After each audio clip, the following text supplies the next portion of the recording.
اعوذ باللہ من الشیطان الرجیم بسم اللہ الرحمن الرحیم. ناظرین کرام السلام علیکم ورحمۃ اللہ وبرکاتہ. انشاءاللہ تبارک و تعالی آج ہم لوگ پڑھیں گے الترکیب کا سبق نمبر 2، جملوں کی اقسام. اب تک جو ہے وہ اس سلسلے میں ہم لوگ جو ہے وہ 2 پارٹ بنا چکے ہیں. انشاءاللہ تبارک و تعالی یہ ہوگا ہمارا پارٹ نمبر 3. اور اب تک جو ہے وہ میں آپ کو یہ بتا چکا ہوں کہ ابتداءً جو ہے وہ جملوں کی 4 قسمیں ہوتی ہیں: جملہ اسمیہ، جملہ فعلیہ، جملہ ظرفیہ اور جملہ شرطیہ. پھر جملہ اسمیہ جو ہے وہ ہوتا ہے جو مبتدا اور خبر سے مرکب ہو یا پھر جس کا پہلا جز جو ہے وہ اسم ہو. پھر ہم نے اس کی جو ہے وہ ہم نے پہلی تقسیم کی تھی، وہ کس اعتبار سے کی تھی؟ لفظاً اور مانن کے اعتبار سے، یعنی لفظاً خبریہ اور مانن بھی خبریہ ہوگا یا نہیں ہوگا. تو ایک جملہ وہ ہوتا ہے جو لفظاً بھی خبریہ ہوتا ہے، مانن بھی خبریہ ہوتا ہے، اور ایک وہ ہوتا ہے جو لفظاً خبریہ ہوتا ہے لیکن مانن جو ہے وہ انشائیہ ہوتا ہے. اب جو ہے وہ ایک اور تقسیم کر رہے ہیں اسی جملہ اسمیہ کی، ایک اور تقسیم کر رہے ہیں اور وہ یہ کر رہے ہیں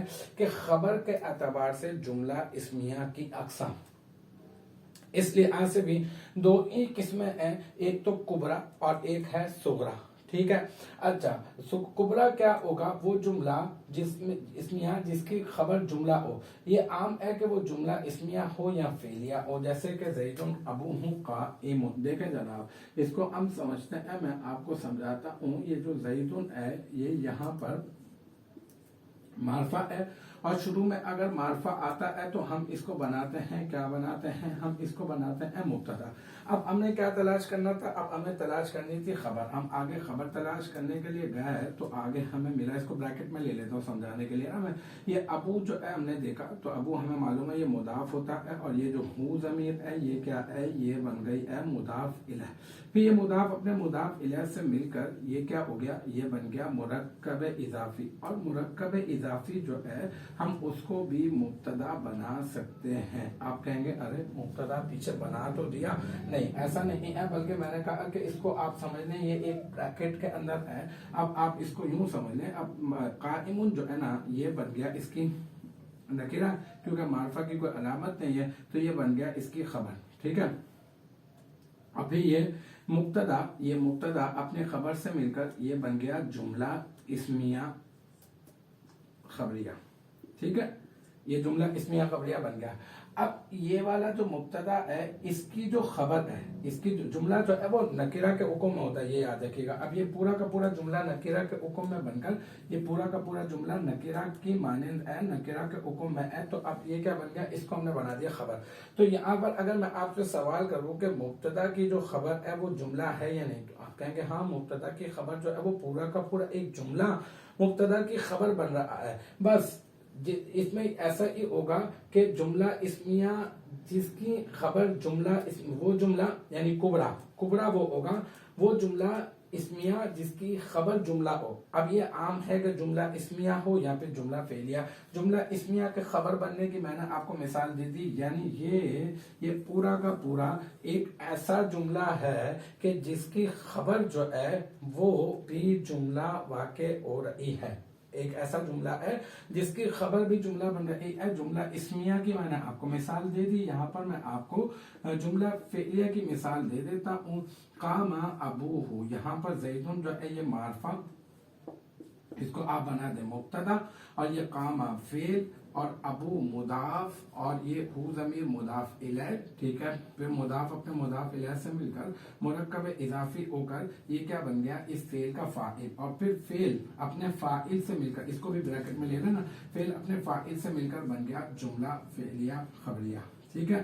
تو یعنی یہ ایک ایسا جملہ ہے، یہ پورا کا پورا ایک ایسا جملہ ہے کہ جس کی خبر جملہ فعلیہ واقع ہو رہی ہے. یہاں پر یہ ایک ایسا جملہ ہے جس کی خبر جملہ اسمیہ واقع ہو رہی ہے. تو بس اس کا مطلب یہ بھی جملہ کبرا ہے کیونکہ اس کی بھی خبر جو ہے وہ جملہ واقع ہو رہی ہے، اس کی بھی خبر جو ہے وہ جملہ واقع ہو رہی ہے. تو بس یہ ہو گیا کیا؟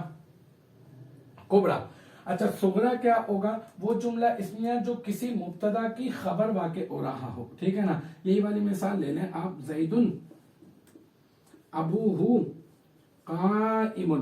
اب یہاں پر یہ والا جو جملہ ہے نا، یہ والا جملہ کسی مبتدا کی خبر واقع ہو رہا ہے، بس اس جملے کا نام کیا ہو جائے گا؟ اس جملے کا نام ہو جائے گا صغرا.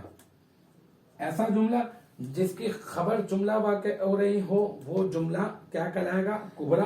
اور ایسا جملہ جو خود کسی کی خبر واقع ہو رہا ہو وہ کیا کہلائے گا؟ صغرا. تو میں نے آپ کو صغرا کی بھی مثال دے دی، آپ کو میں نے کبرا کی بھی مثال دے دی. تو ہم نے جو ہے وہ خبر کے اعتبار سے بھی جملہ اسمیہ کی اقسام کو جو ہے وہ الحمدللہ پڑھ لیا ہے. تو اب ہم نے یہ جان لیا ہے کہ کبرا جو ہے وہ کیا ہوگا؟ وہ جملہ اسمیہ جس کی خبر جملہ ہو، ٹھیک ہے نا. بس جس کی خبر بھی جملہ ہوگی وہ جملہ کیا ہوگا؟ جملہ اسمیہ خبریہ کبرا ہوگا. اب یہ عام ہے کہ چاہے وہ اسمیہ خبریہ ہو، یعنی جو خبر بن رہی ہے نا وہ چاہے اسمیہ خبریہ ہو یا فعلیہ خبریہ ہو، لیکن وہ کیا کہلائے گا؟ جملہ اسمیہ خبریہ کبرا کہلائے گا. وہ جملہ جس کی خبر جملہ بن رہی ہوگی، صرف خبر، کیونکہ جملہ جو ہوتا ہے وہ مبتدا اور خبر، اسمیہ خبریہ جو ہوتا ہے مبتدا اور خبر پر مشتمل ہوتا ہے نا. تو مبتدا علیحدہ، خبر جو ہے وہ جملہ واقع ہو رہی ہو، چاہے اسمیہ ہو چاہے جو ہے وہ فعلیہ ہو. اور اسی کے ساتھ آپ کو یہ بھی سمجھ میں آ گیا کیا کہ صغرا کیا ہوگا؟ کہ دیکھیں وہ جملہ جو خبر واقع ہو رہا ہوگا، یعنی اب میں نے کہا نا کہ خبر جو ہے وہ جملہ بھی بن سکتا ہے، ٹھیک ہے نا. تو اب جو خبر جملہ بن رہا ہے، یعنی یوں کہتے ہیں کہ جو جملہ خبر بن رہا ہے وہ جملہ کہلائے گا کیا؟ صغرا کہلائے گا. یعنی وہ جملہ اصل میں جملے کا حصہ بن رہا ہے، ٹھیک ہے نا. تو اس وجہ سے جو ہے وہ صغرا کہلائے گا. اب جو ہے اس میں جو ہے جملہ اسمیہ خبریہ کبرا، کبرا کی جو ہے وہ ہم نے مزید جو ہے وہ تقسیم کر دی. اس کی دو قسمیں ہیں نا، ایک تو کیا ہے؟ ایک تو یہ ہے کہ ذات وجہن اور ایک ہے ذات وجہین، ٹھیک ہے. اچھا ذات وجہن ایک جہت کے اعتبار سے آپ یوں یاد رکھ لیں، اور ذات وجہین دو جہت کے اعتبار سے. اب ذات وجہین کا مطلب یہ ہوگا وہ جملہ، یعنی جملہ تو ہوگا وہ جملہ اسمیہ، یعنی جملہ اسمیہ کی بات ہو رہی ہے. وہ جملہ اسمیہ خبریہ، یعنی جملہ اسمیہ خبریہ کی بات ہو رہی ہے. وہ جملہ اسمیہ خبریہ کبرا، یعنی ایسا جملہ کی بات ہو رہی ہے جملہ اسمیہ خبریہ کی کہ جس کی خبر جملہ بن رہی ہے، چاہے اسمیہ ہو چاہے وہ فعلیہ ہو، ٹھیک ہے. تو وہ جملہ اسمیہ خبریہ کبرا جس کی خبر بھی جملہ اسمیہ خبریہ ہو، ٹھیک ہے. اگر خبر صرف جملہ اسمیہ خبریہ ہوگی تو اب ہم یہ کہیں گے کہ یہ ذات وجہین ہے.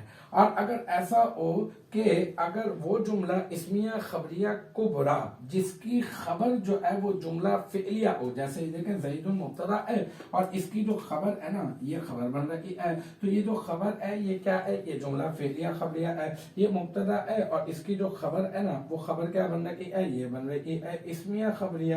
تو لہذا اس کو ہم کہیں گے وہ جملہ کہ جس کی خبر اسمیہ خبریہ بن رہی ہو وہ کہلائے گا جملہ اسمیہ خبریہ کبرا ذات وجہن. اور وہ جملہ جس کی خبر جو ہے وہ جملہ فعلیہ بن رہا ہو تو وہ جملہ کہلائے گا جملہ اسمیہ خبریہ کبرا ذات وجہین. یعنی ایک اور جہت ہے اور ایک اور جہت ہے، یعنی ایک پہلے والی جو ہے نا وہ مبتدا بن، اس کے بعد جو ہے نا وہ خبر آ رہی ہے، اور وہ اصل میں دیکھا جائے تو وہ کیا بن رہا ہے؟ وہ جملہ اسمیہ خبریہ بن رہا ہے. لیکن اس جملہ اسمیہ خبریہ کے ڈبے میں ایک جو ہے وہ جملہ فعلیہ بھی ہے. لیکن یہاں پہ جب آپ ڈبہ کھولیں گے تو آپ کو جو ہے وہ جملہ اسمیہ خبریہ کے ڈبے میں جملہ اسمیہ خبریہ ہی جو ہے وہ ملے گا. تو الحمدللہ یہ جو ہے وہ ہمارا پارٹ نمبر 3 جو ہے وہ سبق نمبر 2 کا اپنے اختتام کو پہنچا. مجھے امید ہے کہ یہاں تک کی جو بات ہے وہ آپ کی سمجھ میں آ گئی ہوگی.